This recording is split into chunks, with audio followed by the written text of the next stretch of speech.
Hello friends, જય શ્રી કૃષ્ણ. તો આજે આપણે વ્લોગની શરૂઆત કરીએ છીએ. તો આજે મારો પહેલો વ્લોગ છે.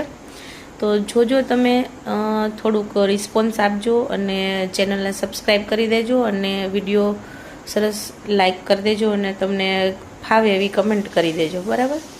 તો આજે આપણે જોઈએ કે આખા દિવસ દરમિયાન શું કરીએ છીએ. તો આપણે મેઇન તો ક્લાઉડ કિચન ચલાવું છું હું, ઝોમેટો, સ્વિગી એન્ડ ઓફલાઈનમાં. તો જોઈએ આજે શું ઓર્ડરમાં આવે છે અને આપણે કેટલા ઓર્ડર કમ્પ્લીટ કરીએ છીએ. તો ચાલો વિડીયોમાં બન્યા રહેજો.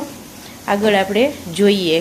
હજી મેં અત્યારે તો ઝોમેટો ઓપન નથી કર્યું, એટલે હમણાં આપણે થોડી વારમાં કરીશું અને જોઈએ પછી કેટલા ટાઈમમાં આપણને ઓર્ડર આવે છે અને શેનો ઓર્ડર આવે છે. ચાલો ફાઇનલી આપણો ઓર્ડર આવી ગયો છે, ભાખરી ચા અને થેપલા ચા. તો ચાલો પરસેવો પાડીને પૈસા કમાવાનું ચાલુ કરીએ. તો જોઈ શકો છો સરસ મજાના આપણા ફ્રેશ થેપલા બનીને તૈયાર થાય છે અને સરસ આપણે સિંગ તેલમાં જ આપણે શેકીએ છીએ. દરેક રસોઈ આપણે 100% સિંગ તેલમાં જ બનાવીએ છીએ. તમે જોઈ શકો છો સરસ મજાના ફ્રેશ લોટ બાંધીને જ આપણે થેપલા બનાવ્યા છે અને જોઈ શકો છો કે આપણા થેપલા સરસ રેડી થઈ ગયા છે. અને બીજી બાજુ આપણે ચા પણ ઉકળવા મૂકી દીધી. સરસ મજાની ચા પણ તમે જોઈ શકો છો ઉકળી ગઈ છે. અને ચાલો હવે આપણે ભાખરી પણ બનાવી નાખીએ. તો ઘર જેવી સરસ મજાની ભાખરી પણ સરસ મજાની બને છે. અને આપણે દહીં અમૂલનું જ વાપરીએ છીએ, બીજું કોઈ દહીં વાપરતા નથી. તો તમે જોઈ શકો છો છે ને, બાકી મસ્ત ઘરની યાદ અપાવે એવી ભાખરી સરસ મજાની. અને સરસ મજાની બટર લગાવેલી એકદમ લથપથ ભાખરી આપણે સરસ આપીએ છીએ. ચાલો આપણે એમનું પેકેજિંગ પણ કરી નાખ્યું છે, તેને આપણે ડિસ્પેચ પણ કરી દઈએ. ત્યાં સુધીની અંદર આપણે બીજો પણ ઓર્ડર આવી ગયો છે, 2 ભાખરી ચા અને 1 એક્સ્ટ્રા ચા. તો આપણે સરસ મજાની ભાખરી એમની પણ બનાવી નાખીએ. તો જોઈ શકો છો તમે, 2 ભાખરી ચા છે તો ટોટલ 4 ભાખરી અને આપણી ચા પણ સરસ મજાની ઉકળી ગઈ છે. ત્યાર પછીનો ઓર્ડર આપણે છે સરસ મજાના થેપલા અને છાશ. તો જોઈ શકો છો કે તમે કેટલો પસીનો વહાવવો પડે ત્યારે પૈસા કમાઈ શકાય છે. પણ ખરેખર બહુ મજા આવે જ્યારે આપણે કમાતા હોઈએ છીએ ત્યારે.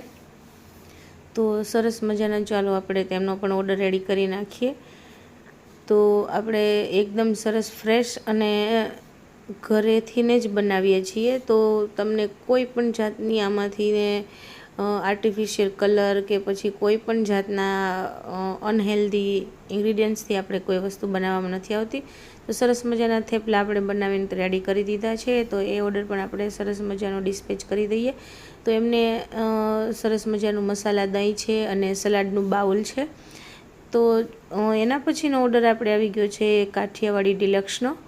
તો આપણે એને પણ આપણે રેડી કરવા માટે લોટ બાંધવો પડશે. તો આપણે જોઈ શકો છો ફ્રેશ મજાનો લોટ બાંધીએ છીએ અને રોજે રોજ સરસ મજાનો ફ્રેશ જ આપણે થોડો લોટ જ બાંધીને કરીએ છીએ. તો જોઈ શકો છો સરસ મજાનો આપણો લોટ બાંધાય છે અને આપણે ઓફલાઈનમાં પણ યુઝ કરવાનો છે. તો એ પણ સાથે બાંધી જ લીધો છે લોટ મેં. તો સરસ લોટ બંધાઈ ગયો છે અને આપણે પ્યોર સિંગ તેલમાં જ બધી રસોઈ બને છે, એટલે એમની પણ સરસ મજાની ગેરંટી આપીએ છીએ આપણે. અને જોઈ શકો છો એકદમ સોફ્ટ અને એકદમ લથપથ બટરથી આપણે રોટલી સરસ મજાની પેક કરી દીધી છે.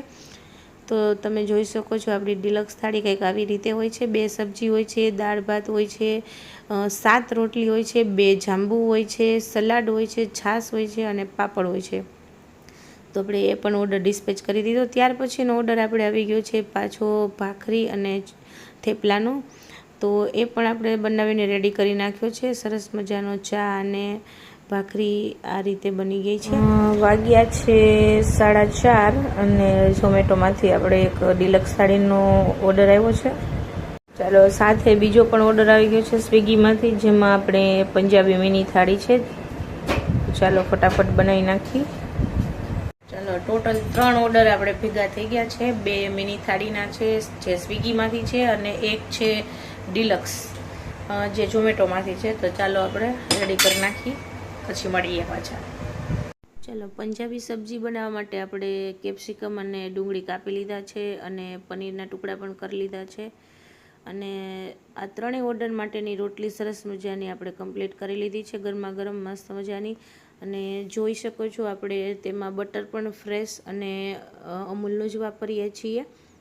તો તમે તમારી સામે જ જોઈ શકો છો કે આપણે બટરનું પેકિંગ ખોલી અને સરસ મજાનું આપણે બટર દરેક રોટલીમાં લગાવી દઈશું.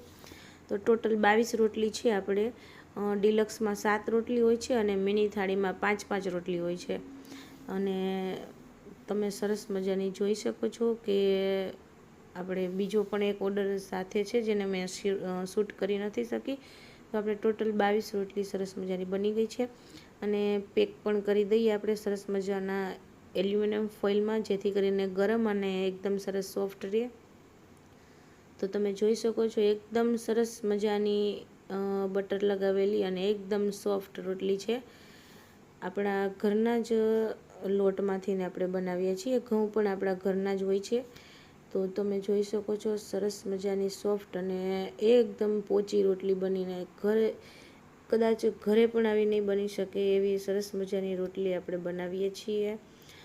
તો જોઈ શકો છો સરસ મજાનું આપણું પેકિંગ તૈયાર થઈ ગયું છે. તો આ છે આપણી મિની થાળી પંજાબી, અને આ રીતના આપણે 3 ઓર્ડર કમ્પ્લીટ કરવાના હતા એ છે.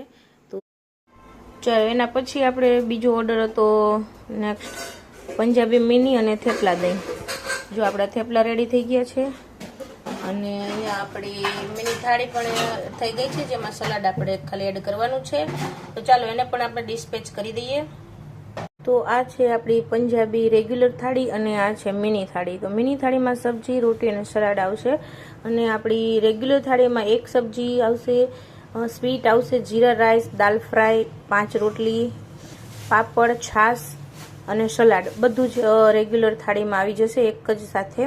અને આ રીતે આપણે મિની થાળી આપીએ છીએ. તો જોઈ શકો છો સરસ ફ્રેશ પનીરનું સબ્જી પણ બનાવવામાં આવેલી છે. ચાલો હવે છે ને સ્વિગી ઝોમેટો બંધ કરી દઈશું અને આપણે જાશું થોડીક શોપિંગ કરવાની છે ડીમાર્ટમાં. તો ચાલો મળીએ ફરી પાછા. ચાલો આપણે વાઘા બદલાવી લીધા છે અને ડીમાર્ટ બાજુ જઈએ છીએ. તો અમારા ગાંધીનગરનો કંઈક નજારો આવો હોય છે, તમે જોઈ શકો છો. એકદમ વરસાદ પણ ચાલુ થઈ ગયો છે અને સરસ મજાનો માહોલ છે બહાર, એકદમ ફ્રેશ અને સરસ મજાના આપણે જઈએ છીએ. તો તમે જોઈ શકો છો જો આપણું ગાંધીનગર કંઈક ફોરેનમાં હોય એનાથી થોડુંક 30-40% એના જેવું લાગે અમારું ગાંધીનગર. તમે જોઈ શકો છો સરસ મજાનું ક્લીન, અને તમે મજા આવે એવું એમ. તો સરસ મજાનું છે ને, જો ક્યાંય પણ તમને કચરો કે ગંદકી જોવા નહીં મળે. તો ચાલો આપણે હવે ફાઇનલી ડીમાર્ટમાં પહોંચી ગયા છીએ. તો સામે ડીમાર્ટ છે અને આપણે ગાડીને બેઝમેન્ટમાં પાર્ક કરી દઈએ. અને ચાલો આપણે સરસ મજાના પહોંચી ગયા છીએ. અને જો અમારા છોટું ને મોટું બેનને, અને ચાલો ડીમાર્ટમાં આપણે અંદર જઈએ. જો ફાઇનલી મને છે ને ડીમાર્ટમાં જવું બહુ જ ગમે. ભલે કાંઈ લેવું ના હોય પણ ડીમાર્ટમાં જવું બહુ ગમે એમ. તો અમારો ગાંધીનગરનો ડીમાર્ટ કંઈક આવો છે, બહુ મોટો છે, ડબલ માળનો છે, સરસ મજાનો. મને ડીમાર્ટમાં શોપિંગ કરવી ખૂબ ગમે. એટલે ચાલો આપણે સૌથી પહેલાં તો આપણી ગ્રોસરી ભરી લઈએ. તો આપણે ચોખા લઈ લીધા છે 20 કિલો, અને આ રીતની બધી જ શોપિંગ કરી લીધી છે. જોઈ શકો છો આખી ટ્રોલી ભરાઈ ગઈ છે. અને આપણે આ બાબલું પણ લીધું છે અંદરથી ને, જુઓ તમે છે ને બાકી ટેડી બિયર. તો ચાલો ફાઇનલી આપણી શોપિંગ થઈ ગઈ છે. તો આપણે સરસ સામાન ગાડીમાં ગોઠવી દઈએ. ચાલો આપણે ડીમાર્ટમાંથી આવી ગયા છીએ અને ફરી પાછા આપણા વાઘા બદલાવી લીધા છે. તો ફરી પાછું કિચનનું કામ ઓપન કરવાનું છે, પણ હવે કદાચ શૂટ કરવાનો ટાઈમ ના મળી શકે કેમ કે મોડું થઈ ગયું છે. અને મારે રેગ્યુલરવાળાને ઓફલાઈનમાં પણ આપવાનું છે. તો આપણે ફટાફટ પહેલાં તો એ કરી દઈએ કેમ કે ઓલરેડી બહુ મોડું થઈ ગયું છે. અને ચાલો હવે મળીએ. જો મારાથી શૂટ થશે તો તમને બતાવીશ, કેમ કે આપણે રાતના 1 વાગ્યા સુધી આપણું ક્લાઉડ કિચન ચાલુ હોય છે. તો એ દરમિયાન ઘણા બધા ઓર્ડર હજી તો આવશે, અને જો શક્ય હશે તો હું તમને બતાવીશ, નહીંતર નેક્સ્ટ ડે ફરી પાછા. ઓકે, તો ચાલો ફરી ફટાફટ આપણે ઓફલાઈનવાળાની રસોઈ બનાવી નાખીએ અને એમને પણ ડિલિવર કરી આપીએ. ચાલો હવે આપણે ટિફિનવાળાનું કામ જતું રહ્યું છે અને થોડોક ટાઈમ મળ્યો છે, હજી ઓર્ડર અત્યારે નથી. તો આપણે કોથમરી કાપવાની છે 500 ગ્રામ જેવી. ચાલો આપણે એનું કટિંગ કરી નાખીએ. જો તમને બતાવું કેવી સરસ મજાની કોથમરી છે.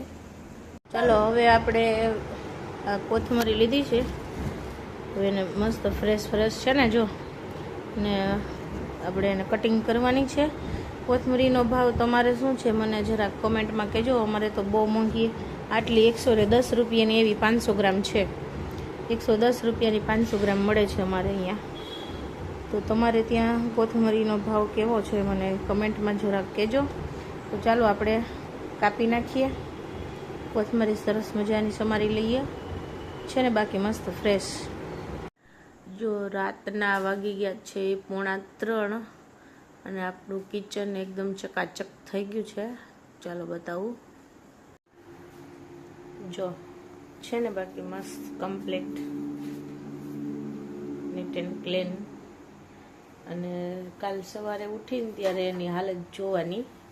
1 થી 2 ઓર્ડર આવે ને તો એકદમ આ બધી ક્લીન જે છે ને એ ખબર નહીં કેવું બની જાય. જો છે ને મસ્ત બધું ક્લીન. રોજ રાત્રે આ રીતે ક્લીન કરીને જ સૂઈએ. તો આવો હોય છે કંઈક અમારો દિવસ. રાતના 3 વાગે સૂવાનો વારો આવે છે અને સવારે સ્કૂલે જવાનું હોય છે મંત્રને, એટલા માટે 8 વાગે ઉઠી જ જવાનું હોય છે. એટલે મીન્સ કે 7:45ની આસપાસ ઉઠી જવું પડે, કેમ કે એમને 9 વાગ્યાની સ્કૂલ છે. એટલે અત્યારે તો સારું છે, પછી જ્યારે 7 વાગે જવાનું થશે ત્યારે બહુ કાઠવું પડશે થોડુંક એમ. તો ચાલો હવે સૂઈ જઈએ. બધું ક્લીન થઈ ગયું છે. વિડીયો ગમ્યો હોય તો લાઈક કરી દેજો અને કમેન્ટ કરી દેજો. આ તો હજી અમારું 50%થી પણ ઓછું વર્ક બતાવેલું છે. જો આખા દિવસનો વિડીયો બનાવું ને તો લગભગ 1 કલાક જેવો થઈ જાય. તો તમે જોઈ શકો છો કે કેટલું ક્લાઉડ કિચનનું કામ છે એ હાર્ડ વર્કિંગ હોય છે. તો ચાલો મળીએ પાછા નેક્સ્ટ ડે. જય શ્રી કૃષ્ણ બધાને.